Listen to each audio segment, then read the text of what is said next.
This tutorial will show you how to change the fill and stroke for your Superman logo that you've already created. Now remember, the fill is the colour that your shape is, the inside bit if you like. The stroke is the outline. So you can see my fill is currently set to red, and you can see here you've got two squares. One of them is a solid square, one of them is a square with a hole in the middle.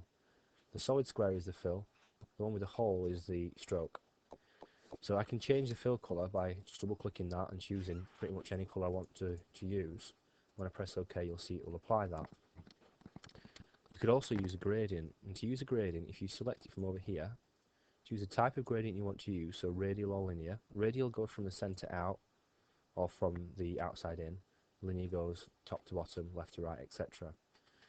You can change the colours by double clicking here and selecting the colour you would like to use, and again double click here. And if you haven't got the exact colour here, so I want to use a darker colour of this red, I can select the closest match, and then I can always click onto my colour mixer and play around with these settings here to get the colour I want it to be.